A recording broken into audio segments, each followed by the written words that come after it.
Assalamualaikum warahmatullahi wabarakatuh. Kami dari kelompok 8 akan menampilkan hasil diskusi kami. Sebelumnya saya akan memperkenalkan diri dulu. Saya sendiri Syedila Armiza Putri. Yang kedua ada Arifah Ramadhani. Yang ketiga ada Ina Setia. Di sini kami akan membahas tentang komunikasi internasional dalam organisasi, A. Fungsi peran dalam organisasi, B. Jaringan komunikasi formal dalam organisasi, vertikal, horizontal, dan ke bawah. Komunikasi internal dalam organisasi. Komunikasi internal adalah tempat di mana kita berbagi informasi tentang perusahaan sehingga karyawan dapat melakukan pekerjaannya dengan baik. Ada beberapa definisi komunikasi internal yang disampaikan oleh para ahli. Salah satunya definisi komunikasi internal yang disampaikan oleh Frank dan Brownell 1989 dalam Dolphin 2005. Menurutnya, komunikasi internal adalah transaksi atau interaksi antara individu dan kelompok di berbagai tingkatan dalam berbagai bidang spesialis. Transaksi atau interaksi ini dimaksudkan untuk mendesain ulang atau merancang organisasi dan mengordinasikan kegiatan sehari-hari. Baiklah, saya akan melanjutkan materi selanjutnya yaitu fungsi pesan dalam organisasi. Menurut Han dan Katz, ada 4 fungsi utama pesan dalam organisasi, yaitu yang berkenaan dengan produksi, pemeliharaan, penerimaan, dan pengelolaan organisasi. Reading mengemukakan pula bahwa ada 3 alasan pengiriman pesan, yaitu untuk pelaksanaan tugas-tugas dalam organisasi, untuk pemeliharaan, dan untuk kemanusiaan. Dari bermacam-macam pendapat tersebut, kelihatan ada kecenderungan kesamaan dari tujuan atau fungsi dari pesan, walaupun dinyatakan dalam istilah yang berbeda. Di sini akan dibahas 4 dari fungsi pesan tersebut, yaitu fungsi yang berhubungan dengan tugas-tugas dalam organisasi, pemeliharaan organisasi, kemanusiaan, dan pembaruan dalam organisasi. 1. Pesan tugas. Pesan tugas ini dimaksudnya adalah pesan-pesan yang berkenaan dengan pelaksanaan tugas-tugas organisasi oleh anggota organisasi. Pesan ini mencakup pemberian informasi kepada karyawan untuk melakukan tugas mereka secara efisien, seperti aktivitas pemberian latihan kepada karyawan, memberikan orientasi bagi karyawan baru, penentuan tujuan dan aktivitas lainnya yang berkenaan dengan produksi, pelayanan pemasaran, dan sebagainya. 2. Pesan pemeliharaan.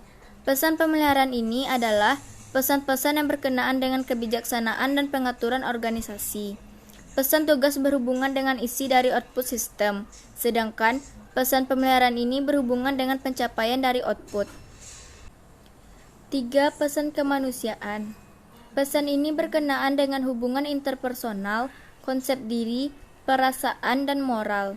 Yang termasuk dalam kategori pesan ini adalah penghargaan terhadap hasil yang dicapai oleh karyawan, penyelesaian konflik antara individu atau kelompok, aktivitas informal, dan bimbingan. 4. Pesan pembaruan. Pesan pembaruan menjadikan organisasinya dapat menyesuaikan diri dengan perubahan-perubahan yang terjadi dalam lingkungannya.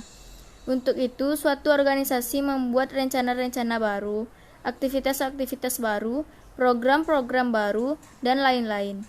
Pesan yang disampaikan itu termasuk kategori pesan pembaruan. Baiklah, materi selanjutnya yang akan dibacakan oleh Ine Setia. Jaringan komunikasi formal dalam organisasi, vertikal, horizontal, dan ke bawah. Terdapat 3 macam jaringan komunikasi formal dalam organisasi, yaitu A. Komunikasi dari atas ke bawah atau downward communication. Menurut Katz dan Kahn 1978, komunikasi dari atas ke bawah atau downward communication terjadi manakala pihak atasan mengirimkan pesan kepada bawahan.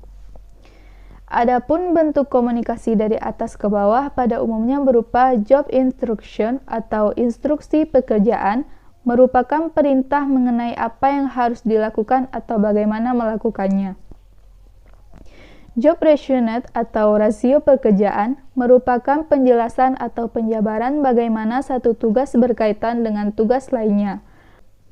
Prosedur and practice atau prosedur dan praktis merupakan sekumpulan informasi mengenai peraturan, regulasi, kebijakan, dan keuntungan. Feedback atau umpan balik merupakan informasi mengenai seberapa efektif kinerja seseorang Indoctrination atau indoktrinasi merupakan informasi yang bertujuan untuk memotivasi para karyawan dengan memberikan kesan tentang misi organisasi dan secara khusus bagaimana mereka terhubung dengan misi organisasi. Selanjutnya B.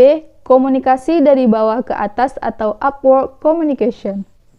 Komunikasi dari atas ke bawah atau upward communication terjadi manakala pihak bawahan mengirimkan pesan kepada atasan. Ada 4 tipe pesan yang dikirimkan, yaitu yang pertama, apa yang dilakukan oleh karyawan. Yang kedua, masalah-masalah pekerjaan yang tidak terselesaikan. Yang ketiga, harapan-harapan untuk perbaikan.